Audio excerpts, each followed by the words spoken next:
ఇక కేసీఆర్ కు నోటీసులపై కేటీఆర్ అయితే ఆగ్రహం వ్యక్తం చేశారు. కేసీఆర్ పై దుర్మార్గపు వైఖరి ఏంటి అని ప్రశ్నిస్తున్నారు. అలాగే గేటుకు నోటీసులు అంటించి పైశాచిక ఆనందం పొందడం దారుణమన్నారు కేటీఆర్.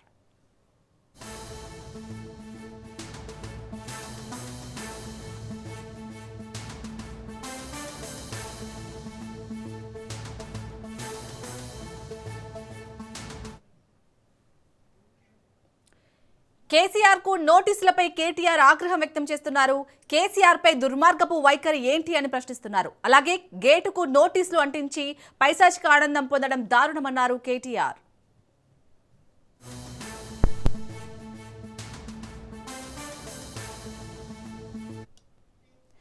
ఇక కేసీఆర్ కి అయితే నోటీసులు ఇచ్చిన తీరుపై అయితే ఆగ్రహం వ్యక్తం చేశారు కేటీఆర్. దీనికి సంబంధించి పూర్తి డీటెయిల్స్ ని మా ప్రతినిధి సైదులు అందిస్తారు. సైదులు, ఫోన్ ట్యాపింగ్ కేసులో రెండోసారి సిట్ అధికారులు కేసీఆర్కి నిన్న నందినగర్ వచ్చి అక్కడ సిబ్బందికి నోటీసులు ఇచ్చి ఇంటికి నోటీసులు అంటించడంపై BRS working president KTR X వేదికగా ఆయన కొద్దిసేపటి క్రితమే స్పందించారు. ఎక్స్ వేదికగా రాష్ట్ర ప్రభుత్వాన్ని, రేవంత్ రెడ్డిని, పోలీసుల అధికారుల తీరును ఆయన ప్రశ్నించారు. ఎందుకంటే తెలంగాణ సాధకుడు, మాజీ ముఖ్యమంత్రి, 10 ఏళ్ల పాటు తెలంగాణ రాష్ట్ర ముఖ్యమంత్రిగా పనిచేసినటువంటి వ్యక్తి.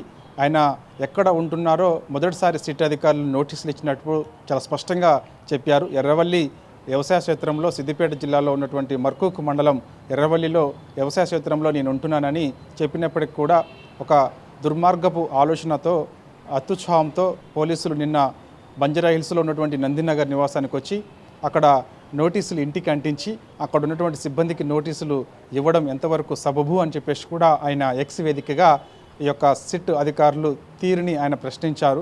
ఇప్పుడే సుప్రీంకోర్టు ఇచ్చినటువంటి ఆదేశాలు, ముఖ్యంగా 65 ఏళ్ళు పైబడిన వారిని ముఖ్యంగా ఎక్కడైతే వాళ్ళు నివాసం ఉంటారో అక్కడికే వెళ్ళి 160 సిఆర్పిసి కింద నోటీసులు జారీ చేసినప్పుడు నేరుగా వాళ్ళు ఉన్న ప్లేస్కి వెళ్ళి విచారణ చేయాలని చెప్పినప్పటికి కూడా తాను నందినగర్లో ఉండడం లేదని చాలా స్పష్టంగా చెప్పినప్పటికి కూడా ఎవరు లేనిది చూసి నేరుగా ఇంటికి వెళ్ళి ఆ ఇంటికి ఈ విధంగా నోటీసులు అంటించడం ఎంతవరకు కరెక్టు? పోలీసుల తీరుని ప్రజలు గమనిస్తున్నారు. రాష్ట్ర ప్రభుత్వం అత్యుత్సాహాన్ని ప్రజలు గమనిస్తున్నారు. ఎవరి ఆదేశాలతోటి ఈ విధంగా ఈ విధంగా వాళ్ళు వ్యాఖ్యలు ఉన్నది అనే దానిపైన కూడా ఖచ్చితంగా సరైన సమయంలో తగిన బుద్ధి ప్రజలే చెప్తారని చెప్పేసి కూడా ఆయన వెక్స్ వేదికగా ప్రశ్నించారు. చట్టం మీద, న్యాయం మీద, ధర్మం మీద మాకు గౌరవం ఉంది కాబట్టి ఖచ్చితంగా మేము న్యాయస్థానాలను ఆశ్రయిస్తాం. చట్టం అంటే మాకు గౌరవం ఉంది కాబట్టి ప్రతిదీ కూడా మేము గౌరవిస్తాం. కానీ ఇందుకు ఈ విధంగా అక్రమ కేసులు పెట్టి ఈ విధంగా నోటీసులు జారీ చేసి ఎవరు లేని సమయంలో ఇంటికి వచ్చి ఇంటికి నోటీసులు ఏ విధంగా, ఒక మాజీ ముఖ్యమంత్రి ఇంటికి నోటీసులు ఏ విధంగా అంటిస్తారని చెప్పేసి కూడా ఆయన ఎక్స్ వేదికగా ప్రశ్నించడం జరిగింది. ఎన్ని ఏదింపులకు పాల్పడినా సరే ఖచ్చితంగా ప్రజలన్నీ కూడా గమనిస్తున్నారు కాబట్టి తగిన సమయంలో తగిన బుద్ధి చెప్పేందుకు, ప్రజలే తగిన బుద్ధి చెప్పేందుకు సిద్ధంగా ఉంటారని చెప్పేసి కూడా ఆయన చెప్పడం జరిగింది. ఎందుకంటే ఈ యొక్క తెలంగాణ సాధకుడు, ప్రతిపక్ష నాయకుడు, మాజీ ముఖ్యమంత్రి కేసీఆర్ ఇల్లు అని ఉన్నప్పటికీ కూడా, అంటే నందినగర్ బంజారాహిల్స్ ఉన్నటువంటి నందినగర్ ఉన్నప్పటికీ కూడా ఆయన నేను అక్కడ ఉండడం లేదని స్పష్టంగా చెప్పారు. కొన్ని ఏళ్ల నుంచి కూడా ఎర్రవల్లి వ్యవసాయ క్షేత్రంలోనే కేసీఆర్ ఉంటున్న సంగతి తెలుసు. ఆల్రెడీ మొదటిసారి సిట్ అధికారులు నోటీసులు జారీ చేసినప్పుడు ఆయన రిప్లై ఇచ్చి ప్రత్యేకించి ఆ అంశాన్ని కూడా పొందుపరిచారు.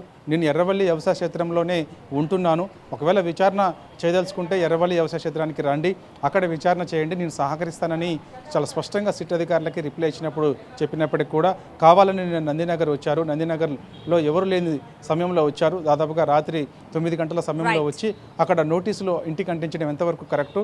ప్రజలు అన్ని కూడా గమనిస్తూనే ఉన్నారు. సరైన సమయంలో తగిన బుద్ధి ప్రజలు చెప్తారని చెప్పేసి కూడా ఎక్స్ వేదికగా రెండోసారి కేసీఆర్కు సిట్ అధికారులు నోటీసులు ఇచ్చిన దానిపైన కూడా ఎక్స్ వేదికగా బీఆర్ఎస్ వర్కింగ్ ప్రెసిడెంట్ కేటీఆర్ స్పందిస్తూ ఈ విధంగా వ్యాఖ్యానించారు. Right, thank you Saidulu.